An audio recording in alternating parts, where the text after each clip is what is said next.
On December 1st, 2024, Fortnite Chapter 6 Season 1 released to broadly positive reception, coming off the heels of a widely beloved collab season in Chapter 5 Season 4, and the wildly successful, if mildly controversial, Fortnite Remix Chapter 2, all seemed to go off without a hitch in what was one of the bigger launches in the history of the game. Going into the winter holidays with a brand new map, all new loot pool, fresh movement mechanics, and a litany of additional updates and never-before-seen features should have been a recipe for a non-stop through-the-roof player base. And for about a week, it was. And then something happened. On December 6th, 2024, Epic Games launched Fortnite OG Chapter 1 Season 1, in what is arguably the most significant shakeup of what it means to play Battle Royale since the release of Chapter 2 Season 1 all the way back in 2019. This mode gave players the ability to, in effect, drop back into Chapter 1 Season 1 of the game for the first time since 2017. Fortnite has tried this gimmick before, of course. Fortnite OG started out as a month-long mini-season back in 2023, and it was so well liked that it later inspired Epic to roll out this current incarnation as a permanent game mode alongside Chapter 6. That's what's so special about it. For the first time in the history of the game, Battle Royale fans have been given a choice beyond, well, current Battle Royale. Sure, alternate game modes have technically existed for years, but nothing quite like this. Fan-made modes have been around for half a decade now, and Epic has recently been dipping their toes into the water with experiments like LEGO Fortnite and Rocket Racing, but these are, at best, supplemental fun, and the community has always responded to them as such. The closest we've ever come to a true alternative in terms of the current season Battle Royale experience is maybe Reload, but even then, with 40 players and radically different win conditions, for your typical 100-player BR fan, this just isn't the same thing. This is the first time in history you've had the option to just not play whatever Epic is serving in the current season, to vote with your usage statistics as to your preferred map, mechanics, meta, etc. A fact that is made all the more pertinent when you consider that this option comes in the form of a previous incarnation of the game. Personally, I wasn't walking around particularly hyped for OG. If you had have asked me a couple of months ago, more than likely I would have told you that I thought it was kind of silly introducing a new permanent game mode to BR, and while I enjoyed my time with the mini-season in 2023, I was more or less under the impressions that I had gotten it out of my system. I then played my first match. Loading up, I was borderline disinterested. I had a lot to do that day and was only intending to play for a couple of rounds, if that. What followed was one of the most enjoyable Fortnite experiences I've had in years. Since then, I've kind of become an OG main. I've definitely played lots of Chapter 6, largely in preparation for this video, but if I'm booting up the game for leisure, I'm booting into Chapter 1. And I'm not alone. When I was first inspired to talk about this topic, Fortnite OG had been pretty consistently pulling in more players than Chapter 6 for quite a while, at least in build mode anyway. I would never hazard to speculate what goes on inside the mind of a zero build player. These roles have definitely reversed a little in the last several weeks, much to the chagrin of my thesis statement, but they're still trading blows occasionally. People who, presumably would normally be spending time in BR, are opting to play OG instead. And to be clear, there is no doubt in my mind Epic sees this as an absolute win. And honestly, I do too. They're making money hand over fist either way. As long as they're keeping the lights on and I'm enjoying the game, you won't hear too much complaining out of me. Still though, when you think about it from a pure game design perspective, it does feel kind of like a failure, doesn't it? I mean, think about it this way. Imagine you're a developer, and you decide to put out a slap-together spin-off developed in less than a month using assets from your passion project. Surprisingly, everybody loves it, so you dedicate the next 7 years of your life to refining the game and making it the best title it can be. Constant tweaks over literally hundreds of free updates and dozens of seasons, only for you to release what should be your magnum opus, the current pinnacle of everything you've learned and developed over the years you've spent trying to make your game the best it can be, only to then find out that approaching half of your player base would rather play the very first incarnation you squirted out in under a month. It would at least give you some things to consider, would it not? So, why is this happening? Why are a significant portion of Battle Royale players, including myself, being drawn to an earlier version of their beloved game? And what, if anything, can we learn from this? That's the question I set out to answer today. But before I weigh in, a couple of disclaimers. In this video, I'm going to try to stay out of politics. Discussion around OG has brought up a lot of discourse around controversial subjects like skill-based matchmaking and the use of bots in BR. I do have very strong feelings about these topics, but they aren't really relevant to this discussion in my opinion, so I'll be staying out of them for now. Maybe that's a future video topic if this one does well. Additionally, while I will be making a lot of generalizations in this discussion, at the end of the day, this is just my opinion, all from the perspective of a lifelong build player who's been logging on non-stop for 7 years and has put thousands of hours into the title. I play pretty casually these days, but with time comes experience and I know my way around a match, so while anybody good would consider me a dogwater pleb, anyone who's newer to the game is going to think I'm sweating my cheeks off. Opinions will vary, and at the end of the day, I can only speak for myself. First, I think we should start with what it's not. For me anyway. Nostalgia.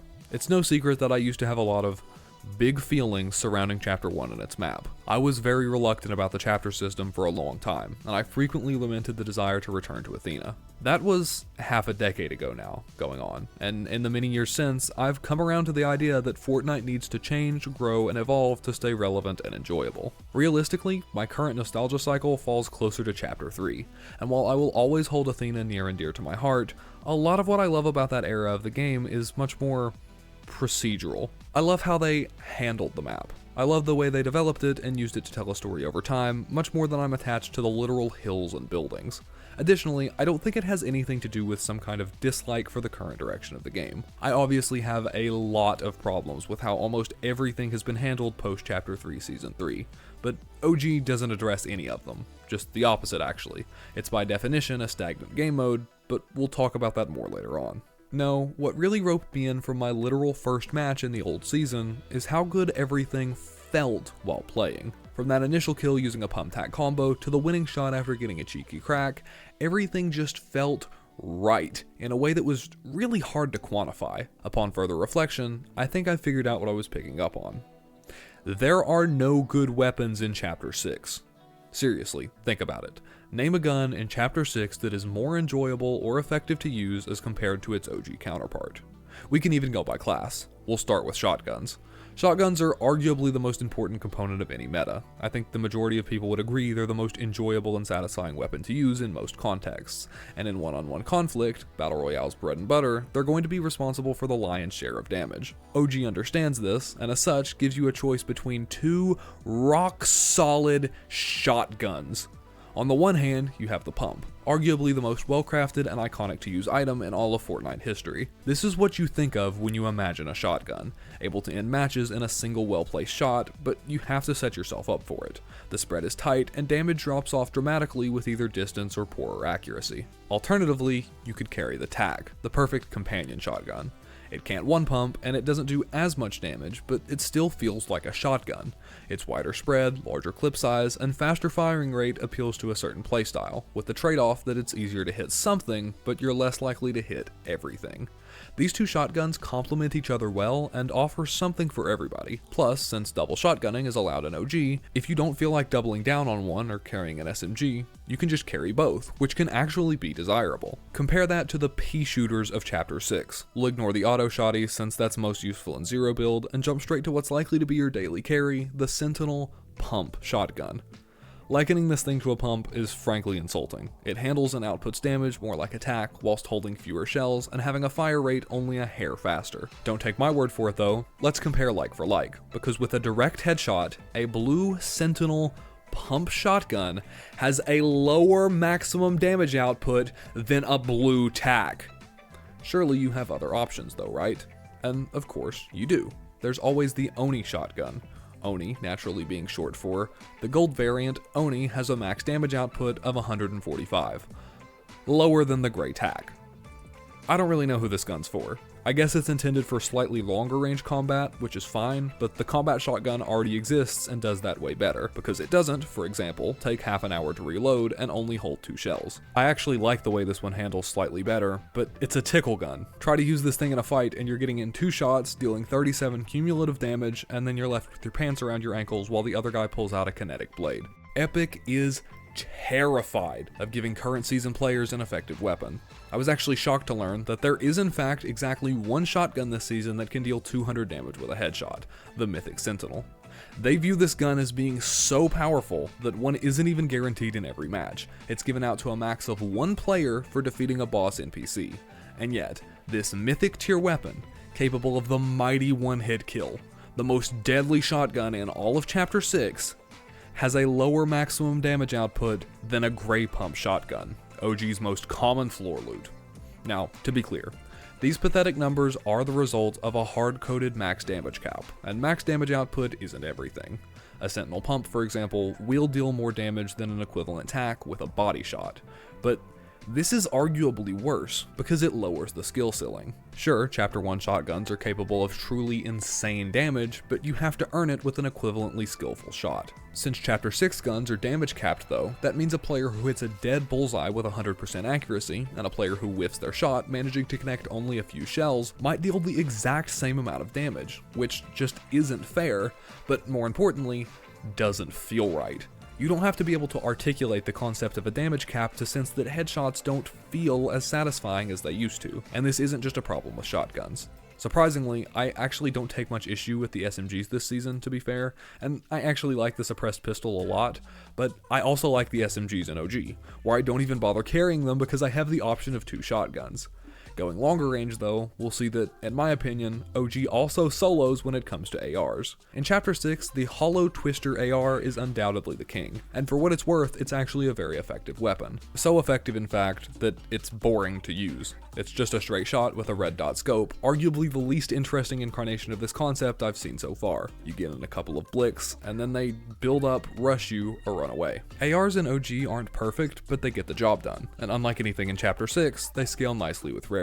A purple or gold scar feels like a serious advantage, capable of hitting massively enjoyable and rewarding headshots, whereas in the current season, we aren't even allowed to have snipers. There's like some kind of inflation going on in Chapter 6, or maybe deflation? We have to have all of this extraneous crap to keep the iPad kids engaged, so we get mythic weapons and magical medallions and boons that give you special powers, but Epic is worried that if any of these items actually do anything useful, they'll be seen as OP, so over time they get nerfed into the ground. Then though, we just have the opposite problem. Nobody wants to use the cool new item the latest season has staked its identity in, so to make them look better in comparison, we have to make sure that none of the basic weapons are capable of doing any damage, and this death spiral just continues until we're all running around trying to kill each other with spitballs and feather dusters. This leads me to my second primary assertion. There's too much extraneous crap in Chapter 6. I could try to make this point by prattling on about boss fights, for example, or constant NPC interactions on the map, noting how they take away from a certain feeling of isolation Chapter 1 seemed known for. Instead, I'm going to focus more on items. For instance, mobility. In Chapter 6, in addition to walking and sprinting, you can travel by car, motorcycle, kinetic blade, shockwave grenade, air sprite current, or teleportation via the Oni mask. I guess there's also that boon that lets you run faster with your pickaxe out, if you count that. And this is just the stuff that you can carry with you, not mentioning volcanic vents, or zip lines, or the Shogun X Island. Now you may be thinking, well, that's good, right? You want people to have mobility, and sure, many an amazing meta has been made by an equally amazing mobility item. But the downside is, by giving people so much mobility, it makes it incredibly easy to both engage and disengage from a fight. Too easy. OG doesn't have this problem. If you want to get between point A and point B on the map, you walk. And while some people, who I'm not inclined to fully disagree with, may see this as a little too far in the other direction, I still think it's better than the alternative. I mean, think about it. When was the last time you felt genuinely threatened by the storm? You know, the thing that's supposed to dictate the pace of matches? That feeling of wandering around a desolate map, never knowing when you might run into another player, or whether or not you'll have a choice on engaging with them? That's part of what made the original Battle Royale experience so fun to me. It was slower paced, yes, but it felt much more rewarding, because you had to commit one way or another. Were you going to play aggressive, take a fight, knowing you could potentially get clapped, or were you going to lay back and try to be sneaky, knowing that you could be missing out on potential loot or a positional advantage? Meanwhile, in Chapter 6, taking a fight almost always feels like a bad idea, because the issues just keep compounding. This leads me to what I think may be the main reason I find OG more enjoyable. Everything in Chapter 6 feels like a battle of attrition. What do I mean by that? Well, to me at least, it seems like at almost every point in a match of the current season, your objective is more to outlast the other guy rather than kill him. Let's play out a couple of fights. Somebody rushes up on you, so you engage. Only problem is, you both have decent mechs and know how to protect yourselves from damage. You each land some hits, but since a headshot with a shotgun deals 14 damage, this goes on for quite some time. Anybody gets low, they just box up and heal, since they're carrying a huge reserve of the map's plentiful health items. Finally, after you've both burned through half your mats and all of your heals, you get the other guy down to, say, 10 HP. You're putting on the pressure, and he shockwaves away, in an unknown direction, hopping in a car and speeding off. So what now? Do you cut your losses? Well, you could, but then you'd just be out half of your resources. Chase them? Well, now you're burning through more resources, and your mobility, which you need for the endgame. Not to mention increasing the risk of getting third-partied. If you pursue, and then die, you're going to be mad. But even if you secure the kill, they've burned through all of their loot fighting you. You're not even breaking even. Sure, I'm pretty washed these days, and ending fights quickly is a skill that can be developed. I probably need to look into that. But coming from the perspective of a casual player, it definitely seems like the current meta biases fights heavily towards this type of outcome. I notice I get frustrated a lot playing Chapter 6, and I feel like it's because, regardless of how valid it may be in any particular instance, it seems a lot easier to blame your death on external factors because, well, there are so many external factors. Despite the fact that Battle Royale has been steadily increasing in popularity for the last 7 years, Epic refuses to put faith in their core concept, and as such, keep trying to give you other things to do when in reality it's just not necessary. The fact that it's so hard to get your hands on a good weapon, and the seeming necessity of nearly max mats, heals, and mobility means that in the majority of matches you're going to be encouraged to spend a significant portion of your time on non-PvP elements, like meticulously looting large POIs, participating in boss fights, or trying to hunt down worthwhile items. This then leads to a situation where if you die before you manage to secure a stacked inventory, it feels like the loss was out of your control, but if you die after you've done all of your looting and boss fighting, you're mad because you just spent all of that time looting and boss fighting only to die. It feels more like losing progress in a single player game. I'm less mad that I lost the fight, and more mad that I have to collect all of that stuff again. By contrast, OG is basically the opposite. You can spend as much or as little time looting as you like, but you're pretty much late game viable as soon as you get a pump in your hands. You're obviously free to try and spend your time away from other players, scavenging for a better loadout, but doing so isn't going to give you a knockout advantage, and you can accomplish similar results by playing aggressively. Ironically, you have more choices. Remember refreshes? You can actually do those in OG. There have been times where I find myself shambles, so I rush to another player, quickly killing them for their mats and heals. Oftentimes, even getting a loot upgrade in the process. I would never try that in Chapter 6. I'm not taking a fight unless I know that I'm fully stacked and I have some kind of advantage. Otherwise, I'm just gonna get steamrolled when I pull out my Super Soaker and try to deal real damage. Honestly, I feel like you can sum up my feelings on why I enjoy OG so much more with a pretty simple phrase. Battle Royale is supposed to feel scrappy. You're supposed to feel scrappy. This is obviously subjective, of course. There are no rules saying Battle Royale has to pass my personal vibe check, but I feel like there's a large contingent of players who would agree with me here. When I drop into a match of BR, I want to feel like I'm dropping into an isolated arena where it's just me and my trusty floor loot against the world. I want to feel like the odds are stacked against me, but as long as I can get my hands on a gun and I know how to use it, I have a fighting chance. I love OG for that feeling. I love that the terrain can be harsh. I love that in-games are about using that to your advantage, positioning yourself to avoid long rotations. I love that items are simple, but that doesn't mean that they're useless, and that upgrades, by virtue of not feeling necessary, paradoxically feel more like upgrades. I love that engaging with a player is a real life or death commitment that has to be made, and that it's not always up to you to make that choice. Most of all though, I think I love that I never feel like it's over in OG. I never feel hopeless because I know that even if I'm backed into a corner with no health, my weapons are trustworthy and my builds are solid, and that all it takes is a well-placed headshot and I'm back in the match. Chapter 6 does a poor job of capturing this scrappy energy.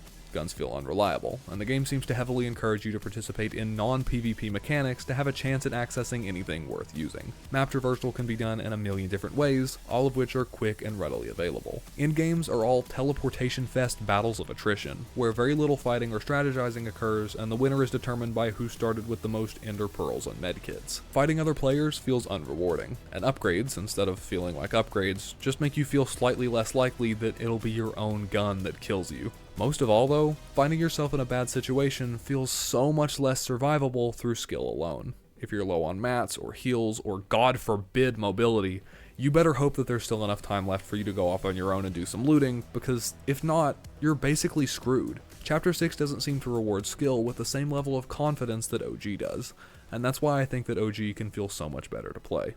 So, where does that leave us? Well, it's kind of complicated. I don't know really, because as much as I've been lauding it over the past 20 minutes or so, in the time since I started production on this video, I, much like the player base, have been playing OG noticeably less. It's not just OG though. My Fortnite hours in general have dropped off in the last month. And sure, that's to be expected to some extent as the season goes on, but it could also be something more than that. You don't spend 7 years of your life playing a game because you only like one aspect of it. I love Fortnite's gameplay, but I also love its world, its ever-changing environments, its new metas, its story. And sure, all of that has seen a significant decline since Chapter 3 Season 3, but it's still there, and it's only in Chapter 6. I keep coming back to Fortnite, yes, because it's a fun game, but more than that, because I love the world that it's created. I love that when you play Fortnite, it feels like you're taking part in something that's going on right now, something that exists in a distinct moment in time, that's not the same as it was yesterday, and that won't be the same tomorrow. OG, definitionally, is not that. By nature, it's stagnant. Sure, it can roll out the highlights of over half a decade ago, that's what they're planning on doing, but it'll never be able to give us the ever-evolving world that I never want to miss out on. The two things I love about Fortnite are fractured, and it definitely causes some dissonance. I have an undeniably more enjoyable time playing OG, and yet, I just have a feeling that it won't scratch my Fortnite itch forever. I don't know what's going to happen next. This Friday, for instance, will mark the start of OG Chapter 1 Season 2, an update that's likely to have significant draw and make the OG map feel notably less desolate. You can have Godzilla, or you can have Tilted Towers, but you can't have both. Which will have the bigger pull? We'll just have to wait and see. Ultimately, it seems like the bubble isn't sustainable, but there's not a whole lot of places to go. If we keep up with the current schedule, for instance, we'll likely see the removal of Double Pump from OG sometime around the start of May, and every subsequent update after that, whilst being awesome to revisit, will in the long run have the effect of making the game mode feel less distinct from its modern contemporary. The gravity of the current season of Fortnite seems like it's just too big to overcome, even by Fortnite itself, and you've got to admit, that's pretty impressive. So, maybe OG will just fade into obscurity, kept alive by a dedicated group of loyalists while everyone else continues to play the latest season and chapter as they have for years. Maybe it'll go away entirely, failing to be renewed after its planned run concludes with OG Chapter 1 Season X. Or maybe I'm just being really dramatic, and all they need to do is tweak the shotgun sound effects, and Chapter 6 will be perfect. Actually, it's probably that last one. It does seem unlikely, though, that Epic will change their course when it comes to the design philosophy of modern Battle Royale. It seems to be working for them, for what it's worth, and I'm sure a lot of people watching this video heavily disagree with my analysis, strongly preferring the current direction, which is entirely valid. It also seems pretty unlikely that this will scare me off. I'm with this thing for the long haul, one way or another. But despite my thesis getting a little muddled from its initial inception, I'm still glad I made this video, because I think it's good to document that even if it never comes to fruition, there is a different way to do things. And for a brief moment, we got to experience that firsthand. Who knows? With any luck, we might just get to see it again someday. Congratulations, by the way, for making it to the end of the video. You must not have a lot going on. It's okay though, I obviously don't either. This isn't exactly the kind of video that I usually make. For returning subscribers, don't worry, it's back to our regularly scheduled programming next upload. But if you're new here and you did find me amusing, I encourage you to check out my other stuff. I am a consistent personality. I do actually take everything this seriously. With any luck, this will be the video to push me over 1,000 subscribers, which is absolutely insane. I am incredibly grateful for the amount of support I've been receiving recently, and if you'd like to see it continue, and you haven't already, I would encourage you to get subscribed and ring the bell so you never miss a future upload. Of course, you can also like the video if you like it, and leave a comment down below letting me know what you think. I'm going to leave this one open-ended, but I really hope it'll spark discussion, so genuinely, what did you think? Do you agree with me? Disagree? Which game mode do you prefer and why? And what do you think will happen with OG? I'd love to hear from you. Finally, as always, you can follow me on any of my social media in the description, where you can also find any of the music that I used in this video. I'm cutting this one a little close, so I should probably get on my grind, but I hope to see you in the next one. And as always, thanks for watching.